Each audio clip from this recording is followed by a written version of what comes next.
Oh,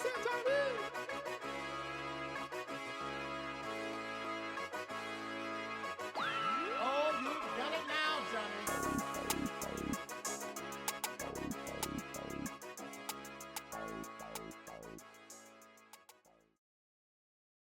Welcome to the Breakdown with Jay and Nell, where we'll discuss all of your NFL and NBA news. Tap in if you want to get to the breakdown.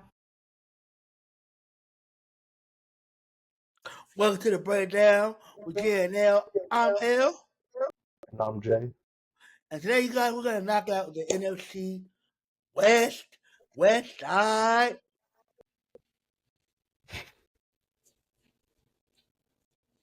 Okay, let's get to it. So the first question is, of course, about the 49ers.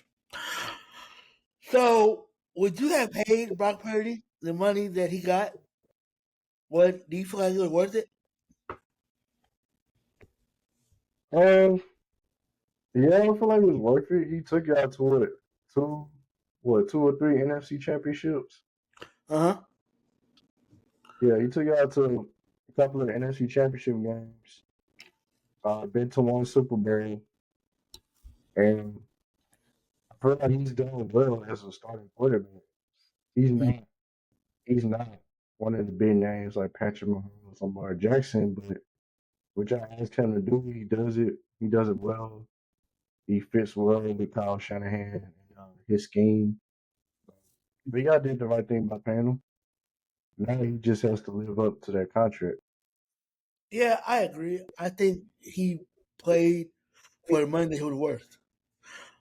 before they cut off, uh, before they cut off, wow, what's that show called? The show with Jimmy Sean McCoy. Garoppolo.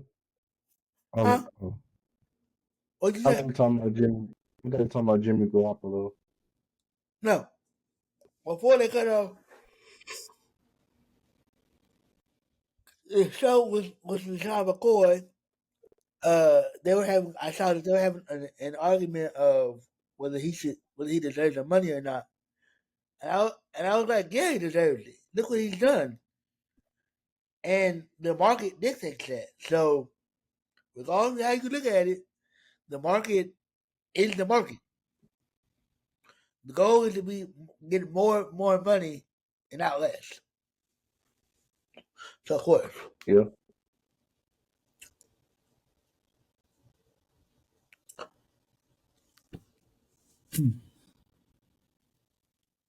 Our next question is: will Ricky Parcell have a breakout year? I don't think he will. I think he has to. I don't think there's no choice. Especially if y'all trying to get where y'all trying to go. Y'all trying to make a deep playoff run. He has to show some growth in this year. You traded away Debo Samuel, Brandon Ayuk. He's still on IR. You don't know when he's coming back. I paid Juwan Jennings 30 days. That's good. But he's more of a number two receiver. So right now, y'all don't have a number one receiver on the roster. And I feel like that's Ricky Parcells' job until he comes back healthy. I agree, man. Like, we need him to be as productive as he can be. Especially with Brandon Ayuk out, this is your time to shine. Make them go towards, oh snap, we got a diamond in the rough. And not just you have that one highlight of you catching that one handed catch with Florida. So yeah, I definitely agree. Need to, got to, better.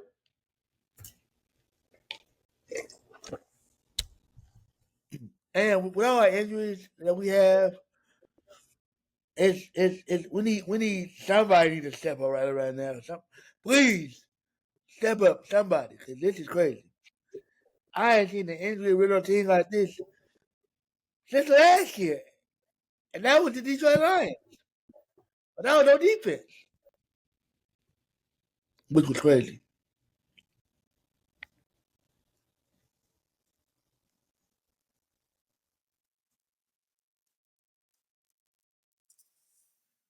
Can the defense get better with the addition of Robert Saleh? and my Michael Williams, the defensive end from Georgia. I'm sorry, Georgia. To answer your question, Robert Sala, I think he can he can coach y'all up into a respectable defense. Probably top 10. I'm not gonna say top 5 because y'all lost some pieces over the offseason. Y'all lost some Fungi, y'all lost Greenlaw, y'all lost Hargrave, y'all lost some pieces defensively, and those are some major pieces too. It ain't just like scrubs were walking out the door. These are legit contributors to that defense. So I think he could coach y'all up to y'all be a top 10 defense. I'm not going to say top 5 until I see what these replacements are going to do. Trying to fill the void that these guys left. So, and Michael Williams, I think Salah will put him in positions to succeed, and then he has Nick Bosa on the other side of him too. Team's going to try to double team him. I don't know if Williams is going to start for y'all, but if he is, he's going to take advantage of those opportunities that are given to him. And I'm pretty sure Robert Sala is going to set him up for success too. I agree. We definitely need for Robert Sala to coach us up and get us to where we need to be, especially with the departure of who we had leave. That definitely hurt us in a lot more ways than probably what we realized. And as far as Michael Williams, he's a dog, but I need him to be a big dog. You know what I mean? I know he comes from the SEC, so he gets the most exposure. He playing the best competition, minus minus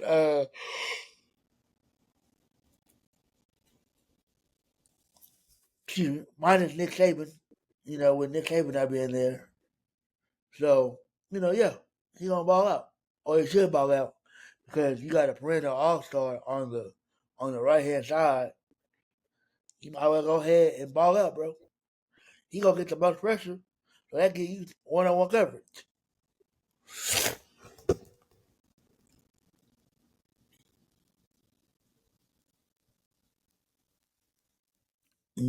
Our next question consists of: can the Niners make the playoffs? Well, that's the thing because now I don't know if you saw it, but Christian McCaffrey he's dealing with a calf Yeah, injury. yeah, I saw that. I don't know if And he's gonna play. right, and listen, if football guys, if you want us just to go ahead and tank for the rest of the season, just say that, bro. The season just started yesterday, but if you want us to tank, just say that. Like clearly, the way we're going, it is not good. Looking good. I say if y'all healthy, then yeah, y'all can make the playoffs. But it all depends on if y'all healthy or not. Y'all have an easy schedule, so that works in your favor. And I was talking to a coworker about this the other day. He was like, "Yeah, I don't know about the 49ers, but I was like, well, they got an easy schedule. I know they lost a lot of players, but yeah, easy schedule is going to put y'all in favorable matchups. And even though y'all missing some guys, whether it's due to injury or y'all trading them or they left for free agency, I think that schedule is easy enough, cupcake enough for y'all to win a lot of games. So I think it's a wait and see with the 49ers. Like, we don't know which 49ers team we're gonna have because of the injuries. But then again, y'all have an easy schedule too. Man, it's so crazy that you mentioned that we have such a nice schedule. It's great, but with the injuries that we have and the departures that we've had, it makes me wonder: can we do this? And if so, are we going to be a first round exit? That's the kicker part that they don't tell you about. Even if we make the playoffs, are you going to be a first round exit?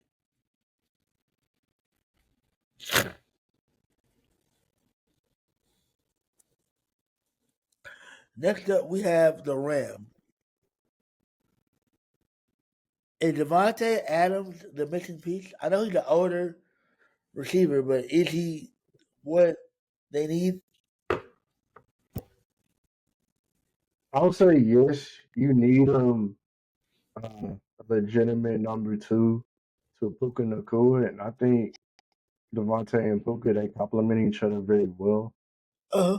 Um, and Devontae's situation last season with the Raiders and with the Jets, it was unfortunate because he was dealing with bad quarterback plays. That's why his numbers didn't look too good because he didn't have a good enough quarterback to give him the ball. So when him going to Los Angeles and Sean McVay in that offense, he's going to have opportunities to catch the ball. And there's not a lot of pass catchers with the Rams. Like, there's no really nobody outside of Puka that's a threat.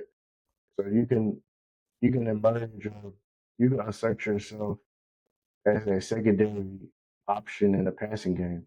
So I think yeah, he could be a missing piece for them, but there's another factor that's going to play into it, and I'm pretty sure you're going to ask me a question about this player, so I'm gonna just wait for later to say that. Yeah, I think he can be. He has to be honestly just to alleviate some of the pressure from Puka, and and he's still a legit outside threat, especially in the end zone.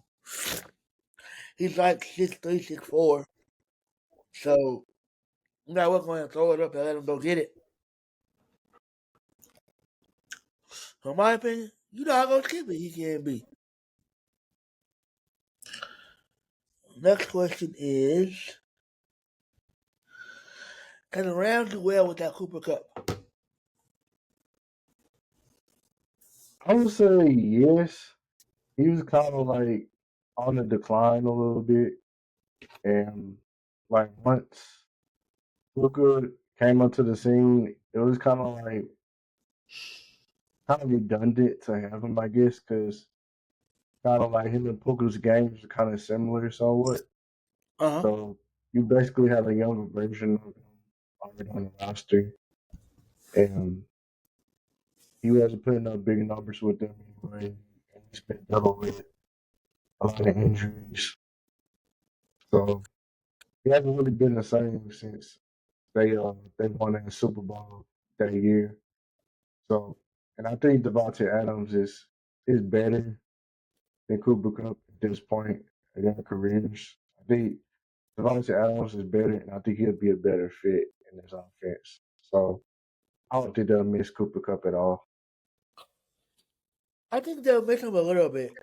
Maybe not a tremendous amount, but certain little quirks that he does that gets him open that that Cooper, I mean that that Puka may not be able to do, and he does. It's gonna miss a little. You're gonna miss that a little bit. I agree that the game is similar,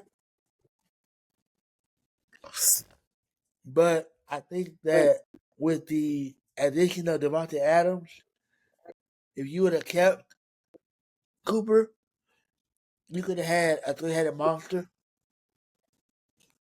You got your you got your possession receiver, you got your speed receiver, and you got your slot receiver.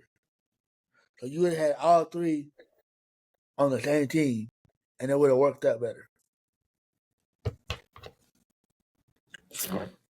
Yeah, but money also played into it. I think Cooper wanted a new contract, and they didn't want to give it to him. So Next question is: should Matthew Stafford retire?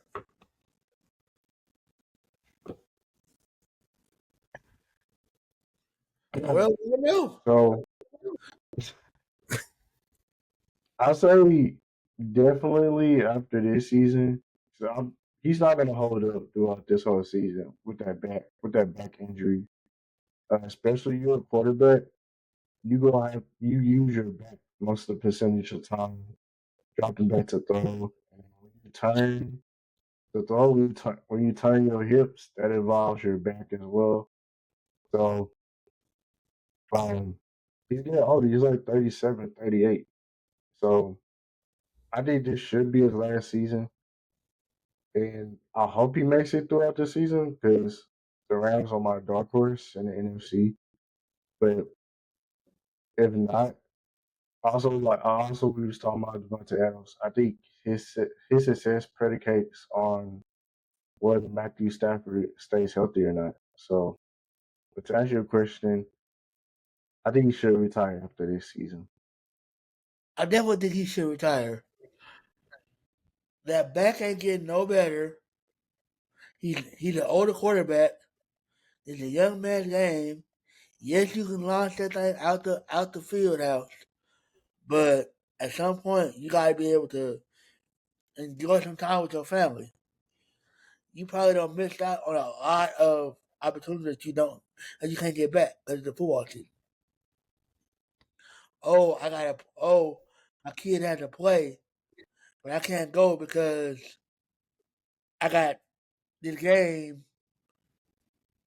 You know what I mean? At this time at night or across the country, and you missing a lot of key events that you're not gonna get the opportunity to to see again.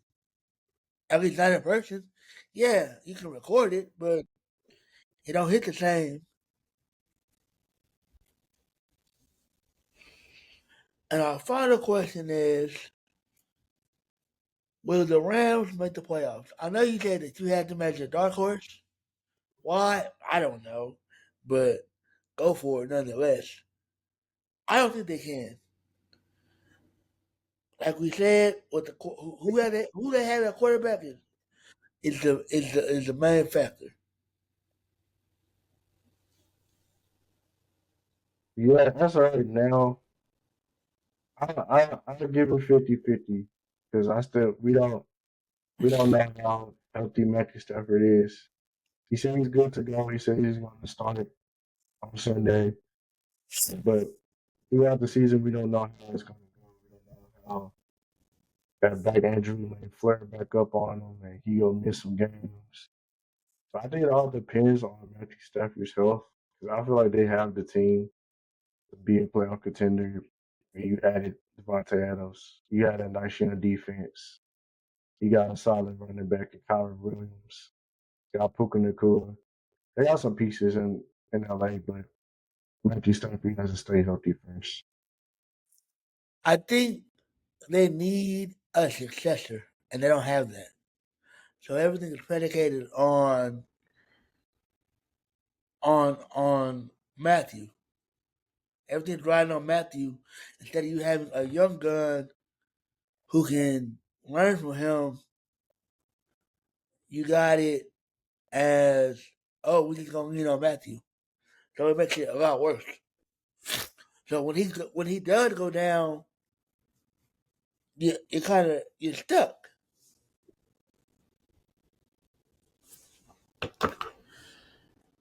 Next up, we have the Seahawks.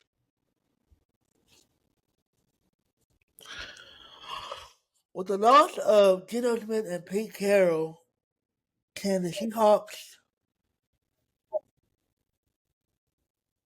do well this season?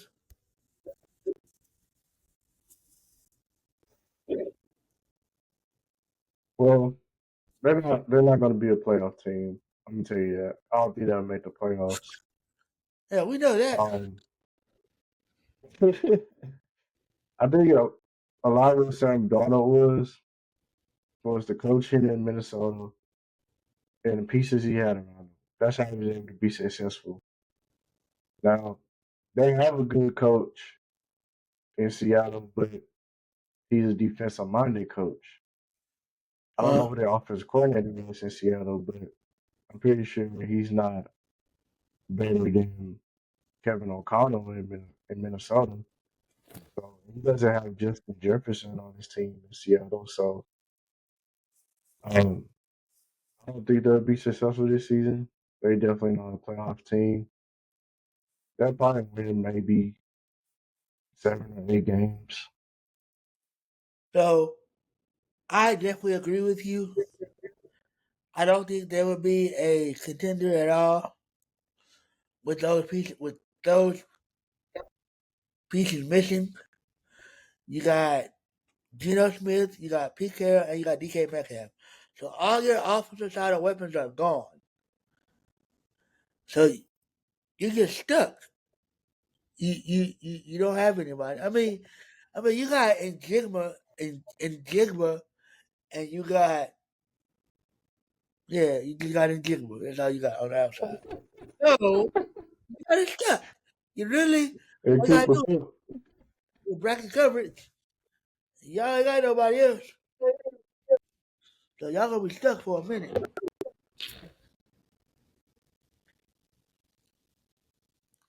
Will Sam Darnold have another great year? no, like I just said, he doesn't. He doesn't have the play calling in Seattle.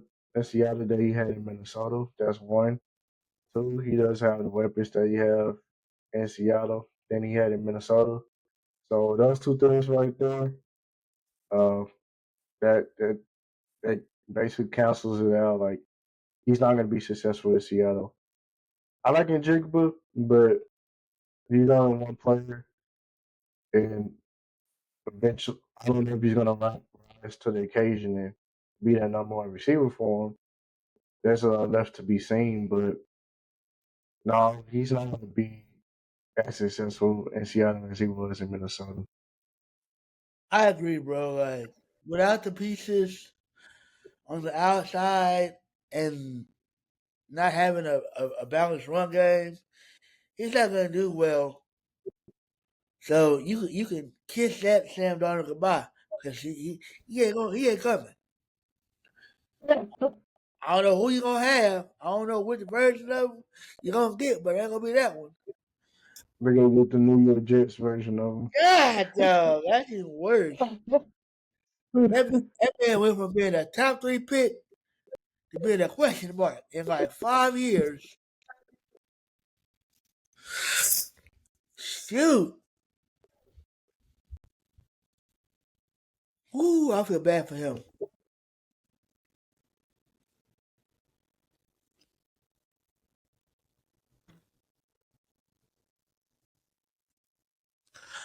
My next question is: can the Seahawks get the Legion of Boom back, or not back, but a newer version? Well, um, I'm gonna say no, because that lead to the boom secondary. That was different. Like the size they had in their secondary and the playmaking they have in their secondary, um, is second to none. And I don't think anybody can replicate that in the league. Um, and no, Seattle's secondary is not that good. I can only name one player in their secondary. I actually forgot his name, but he's really good at corner. But outside of him, I can't really name anyone else in their secondary. So They I'm got saying that no, they defensive can't get tackle back to that. from Texas.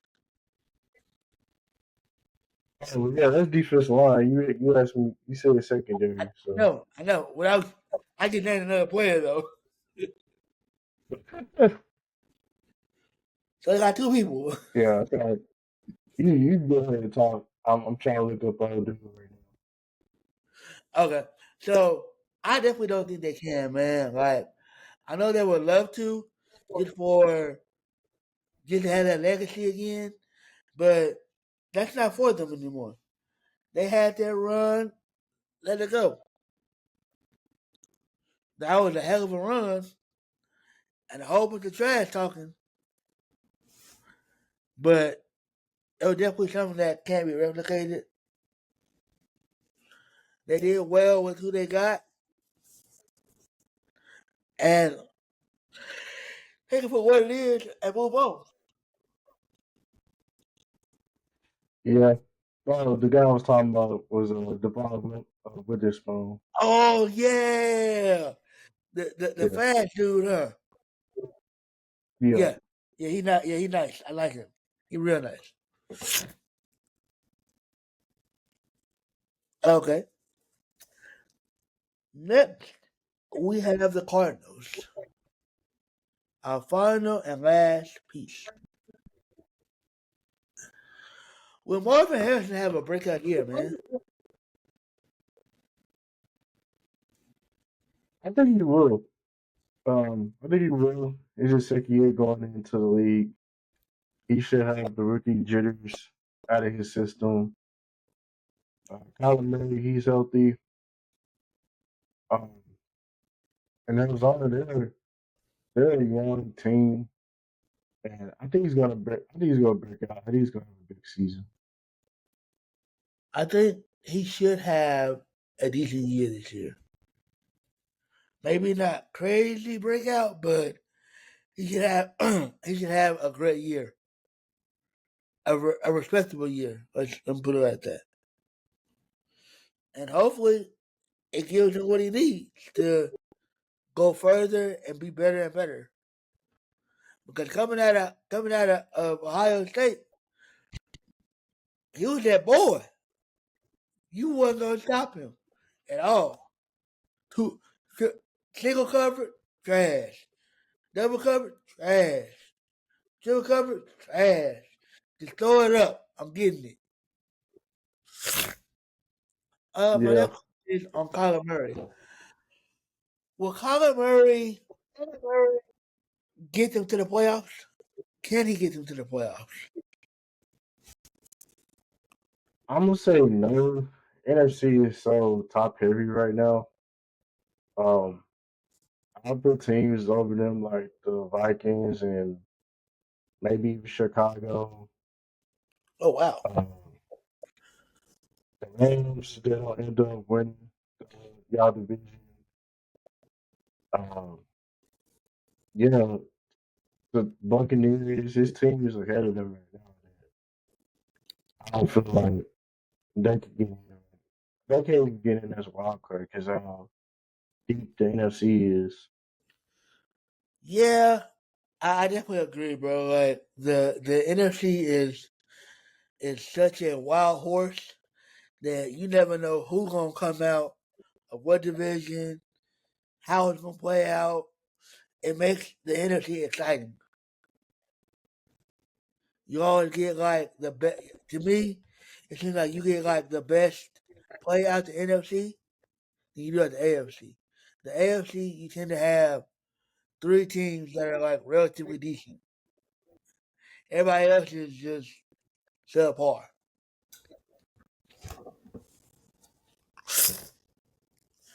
Next question is: should the Cardinals fire Cliff Kingsbury? Well, he's not a part of their coaching staff anymore. He's not. Duh. He was a Commanders offensive coordinator.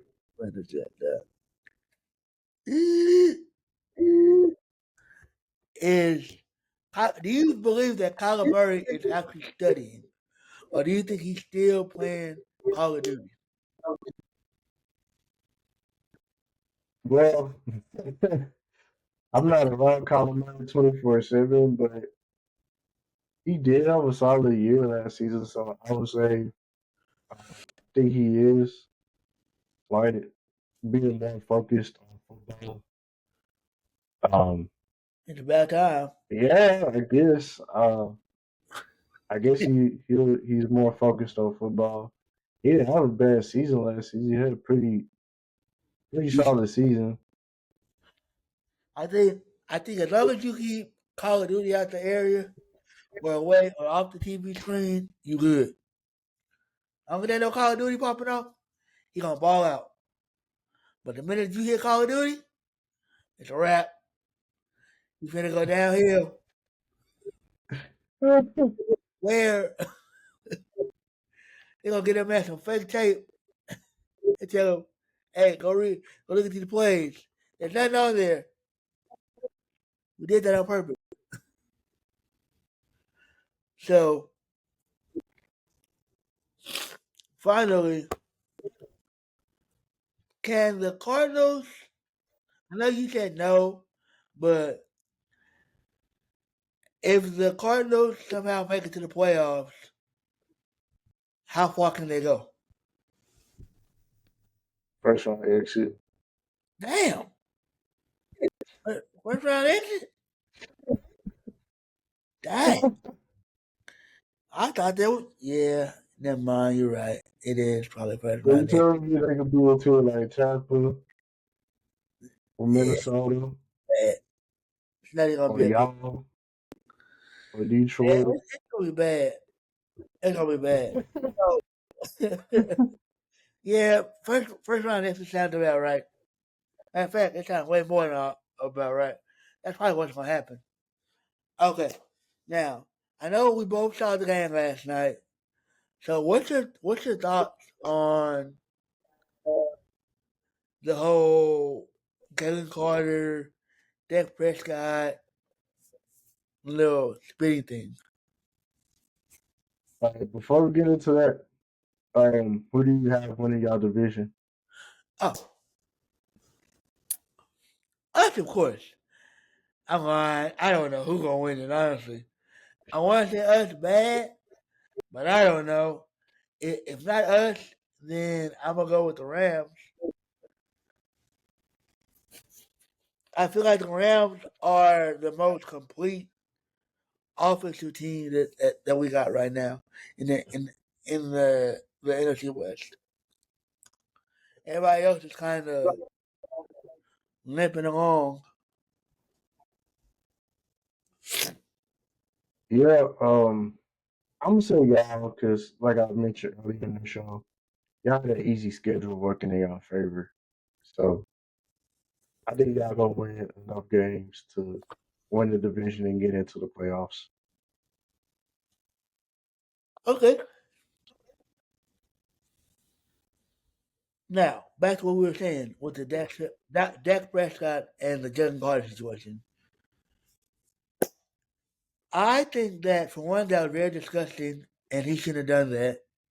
No matter what the case was, he shouldn't have done that at all. Uh, I think that since he did that, it did hurt them. Yes, they got the win in the end, which is all that matters. But you took away it gave the Cowboys life when it should have been a blowout. It gave them an edge a little bit.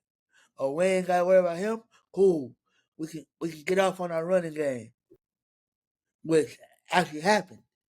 They had a really decent running game.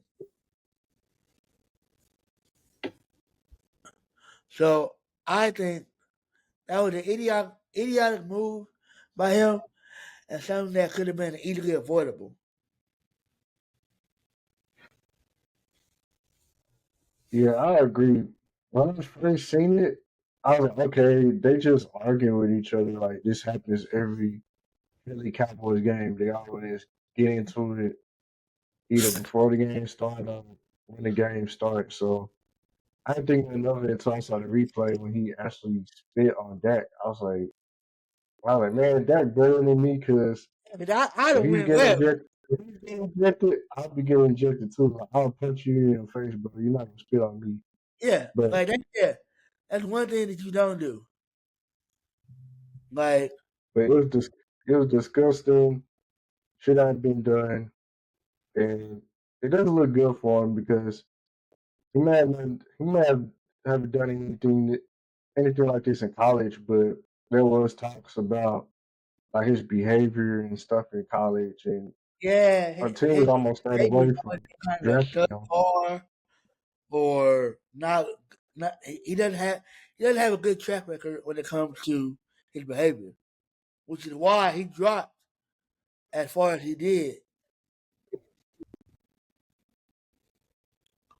Yeah, but um, kudos to that by being classy. And even though I seen the second video that they showed Zach when Dak was spitting, I don't believe Dak wasn't trying to spit at him. I believe Dak was really trying to like he had to spit, and he spat on the ground.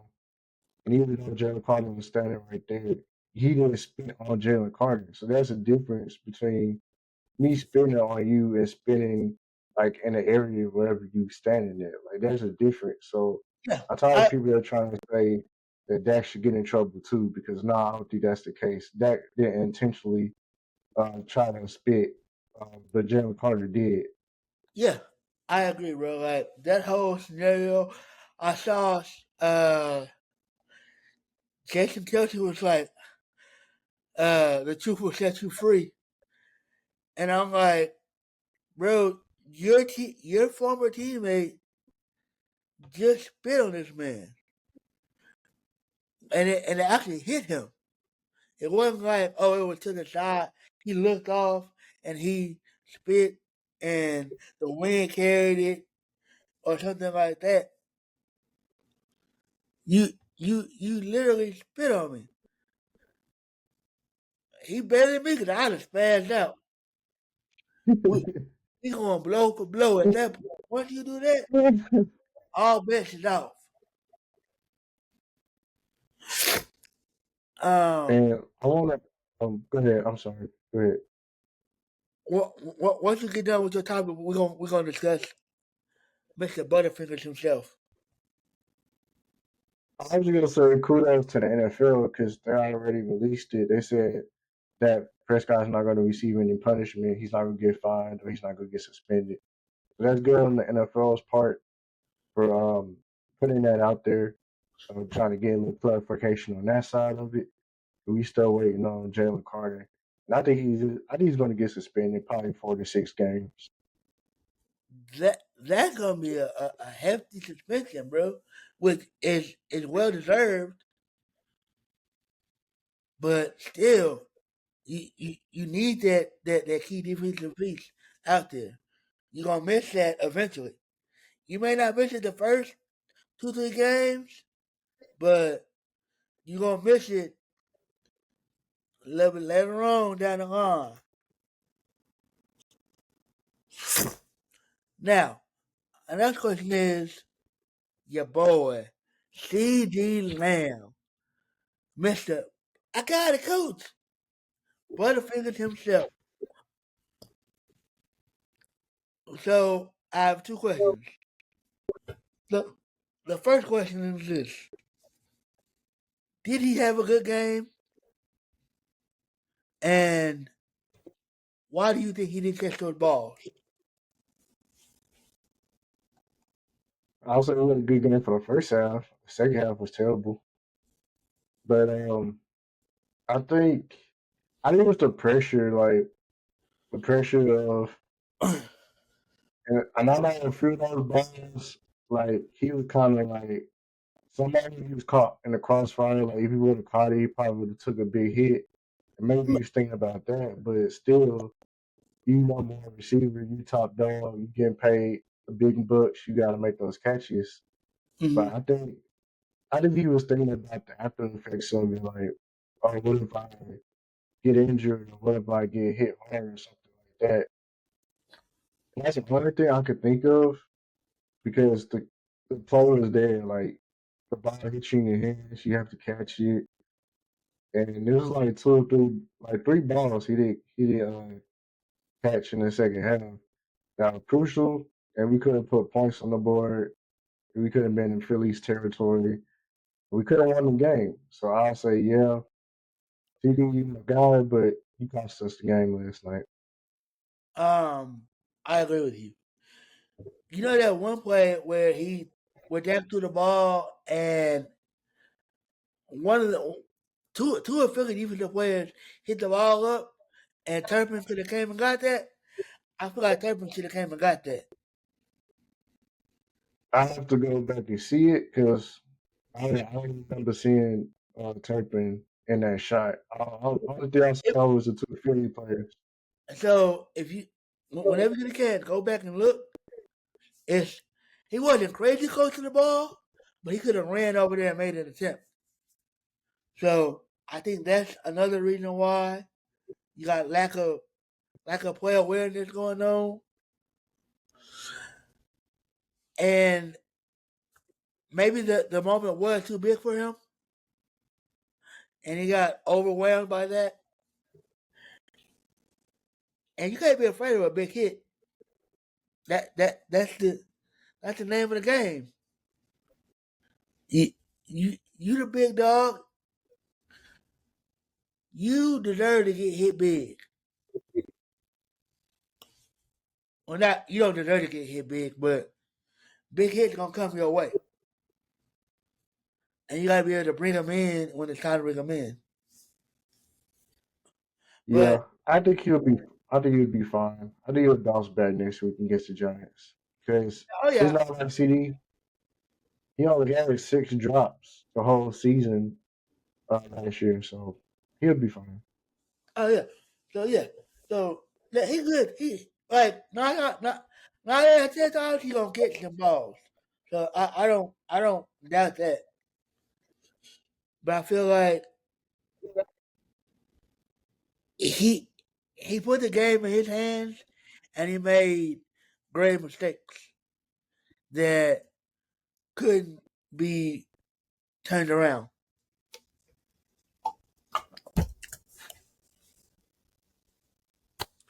Do you have anything else for our illustrious fans? No, just want to say keep supporting us on all our social media accounts: TikTok, Instagram, Facebook, Twitter. And football is officially back y'all this week one. So y'all stay tuned on social medias, and we're gonna talk about these games with y'all. And tonight we got the Kansas City Chiefs and the Chargers playing in Brazil. I'm excited about that game. So y'all, it's football is finally back, and I'm excited. Yeah, I agree with you, bro. Football is back. It's back and on and popping. Let's go. Birdman hand rub. Thank y'all for y'all continued support. Like, comment, subscribe on all of our videos. Follow us on all of our social media at Facebook, Twitter, Instagram, TikTok, all of them. Start and you guys can start sending us fan mail. It'll be a great thing to do. It's gonna be fun. You get to interact with us. We get to interact with you. And check out about the grown folks. Every Wednesday, 8 p.m. Central Time. Great content, great gossip, great book recommendations. We love y'all and we out. Bye. We love y'all. We'll see you on the next one.